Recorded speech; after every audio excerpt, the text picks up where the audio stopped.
Hola, hoy vamos a meternos de lleno en uno de los temas más desafiantes y críticos de la medicina de urgencias, el traumatismo cráneoencefálico. Entender cómo manejarlo, créanme, no es solo para pasar un examen, es literalmente lo que define el futuro de un paciente. Así que vamos a desglosarlo, paso a paso. Soy la doctora Paola Britos y voy a ser su guía en este tema. Quiero que piensen en cada paciente con un golpe en la cabeza como si llegaran a un territorio completamente desconocido en medio de una tormenta.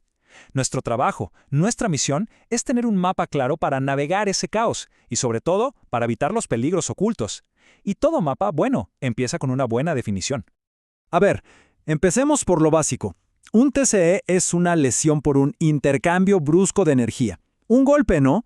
Pero la palabra clave aquí, y quiero que se la graben, es alteración funcional. Esto es fundamental. ¿Por qué? Porque significa que un paciente con una conmoción, que quizá en una tomografía se ve normal, ya tiene una lesión. Es como si el hardware del cerebro estuviera intacto, pero el software, el sistema operativo, ya está fallando. Y esa falla, esa alteración, es lo que tenemos que empezar a tratar desde el minuto 1. Y para manejar bien un TCE hay que entender esto. No es un evento único, no es solo el golpe y ya. Es una batalla que se libra en dos frentes. Piénsenlo como dos olas. Primero viene una, la del impacto inicial. Pero después, de forma mucho más silenciosa, se empieza a formar una segunda ola, mucho más destructiva. Y es en esa segunda ola donde nosotros, como médicos, ganamos o perdemos la batalla por ese cerebro. Y aquí lo tienen, bien claro. La lesión primaria es el golpe, el daño mecánico directo. Ocurre en el instante del impacto y lamentablemente es irreversible. No hay nada que podamos hacer para volver el tiempo atrás. Pero la lesión secundaria es otra historia. Es una cascada tóxica de eventos que se desata en las horas y días que siguen. Y esta sí es prevenible. Aquí es donde entramos nosotros. Nuestro verdadero enemigo, nuestro objetivo principal, no es el golpe inicial, es la lesión secundaria. Muy bien, vamos a profundizar un poco en esa lesión primaria. Más que nada para entender a qué nos estamos enfrentando desde el segundo cero. Empecemos con una de las lesiones primarias más clásicas y dramáticas, el hematoma epidural. Esta es la emergencia neuroquirúrgica del libro, una verdadera carrera contra el reloj. Hay claves muy claras para identificar un hematoma epidural. Primero, es arterial.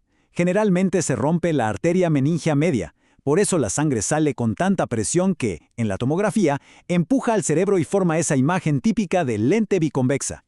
Clínicamente hay que sospecharlo siempre que nos cuenten la historia del famoso intervalo lúcido. O sea, el paciente se golpea, pierde la conciencia, se despierta y parece estar bien. Pero luego, a medida que el hematoma crece, se desploma. Esa pequeña ventana de lucidez es una trampa mortal. Ahora, del sangrado arterial, que es rápido y furioso, pasamos a su contraparte, un enemigo a veces más lento, más silencioso, el hematoma subdural. Aquí la diferencia clave es el origen. Es venoso. Es un sangrado de venas puente, que tienen menos presión. Por eso en la tomografía no vemos una lente, sino que la sangre se esparce sobre la superficie del cerebro formando una semiluna. Y esto nos lleva directamente a la población de riesgo. Pensemos en los ancianos, donde la atrofia cerebral estira y fragiliza estas venas, o en pacientes que toman anticoagulantes. En ellos, un golpe que parecería mínimo puede provocar un sangrado catastrófico. Y finalmente, la lesión axonal difusa. Esta es, quizás, de las más devastadoras. Aquí no hay un gran coágulo que podamos sacar. Es un daño masivo pero a nivel microscópico. Las fuerzas de aceleración y desaceleración literalmente desgarran los axones, que son como los cables de comunicación del cerebro. El paciente está en coma profundo desde el inicio, pero lo terrible es que la tomografía inicial puede ser engañosamente normal. Es la máxima desconexión entre la gravedad del paciente y lo que vemos en la imagen. Ok, ya vimos el daño inicial. Ahora vamos a lo más importante, al campo de batalla donde realmente podemos y debemos intervenir. La lucha contra la lesión secundaria. Estos que ven aquí son nuestros verdaderos enemigos, los asesinos silenciosos. No es el golpe en sí, sino lo que viene después. La hipotensión, que deja al cerebro sin flujo de sangre, la hipoxia, que lo deja sin oxígeno, el edema, que lo hincha y lo aplasta contra las paredes del cráneo, y la excitotoxicidad, que es como una tormenta química donde las neuronas dañadas liberan sustancias que terminan envenenando a sus vecinas sanas. Cada uno de estos es un nuevo ataque que tenemos que detener. Bueno, ¿y cómo luchamos contra todo esto? No se puede improvisar. Necesitamos un sistema, un protocolo probado en todo el mundo que nos ayuda a poner orden en el caos del trauma. Y ese sistema, es el ATLS. El ABCDE es nuestro mantra. Y fíjense bien cómo cada paso ataca directamente a la lesión secundaria. Con la A de vía aérea y la B de ventilación, combatimos la hipoxia. Con la C de circulación, combatimos la hipotensión. O sea que antes siquiera de mirar las pupilas del paciente, al asegurar el ABC, ya estamos protegiendo activamente al cerebro. Eso es neuroprotección en estado puro. Una vez que tenemos el ABC estabilizado, ahora sí nos enfocamos en la D, de disability, que es la evaluación neurológica. Aquí es donde le tomamos el pulso, por así decirlo, al estado del cerebro. Y nuestra herramienta principal para esto es la escala de coma de Glasgow. No se asusten, no es tan complicada como parece. Simplemente evalúa 3 cosas muy básicas: si el paciente abre los ojos, si responde verbalmente y si tiene respuesta motora. El gran valor que tiene es que nos da un número, un puntaje, que es un lenguaje universal.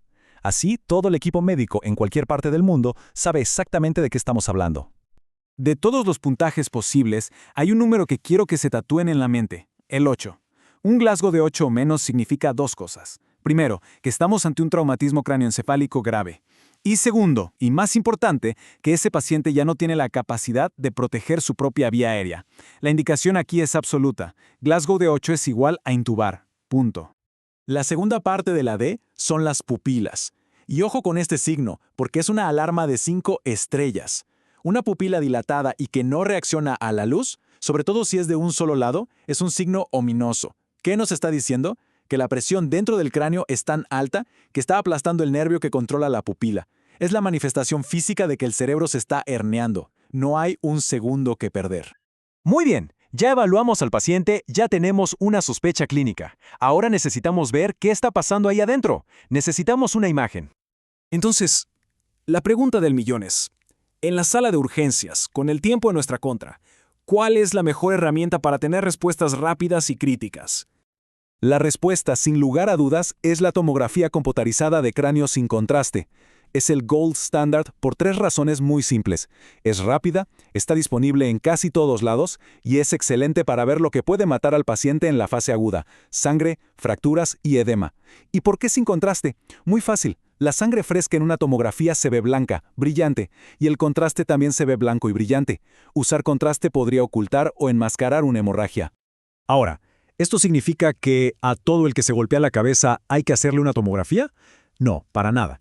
Tenemos que ser selectivos. Y para eso usamos criterios de alto riesgo. Por ejemplo, un paciente con un golpe que parece leve pero que tiene más de 65 años, o toma anticoagulantes, o ha vomitado más de una vez, o no recuerda lo que pasó, bueno, ese paciente sí necesita una tomografía. Se trata de encontrar un equilibrio. No irradiar a todo el mundo, pero tampoco dejar pasar una lesión potencialmente mortal.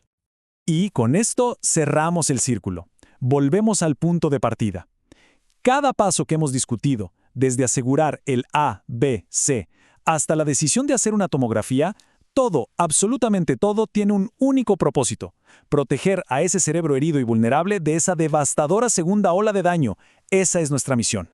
Así que la próxima vez que se encuentre enfrente a un paciente con un traumatismo cráneoencefálico, quiero que esta pregunta resuene en su cabeza a cada momento.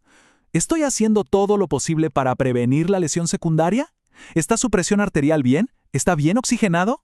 En la respuesta a esas preguntas minuto a minuto es donde se define el futuro de nuestro paciente. Muchas gracias.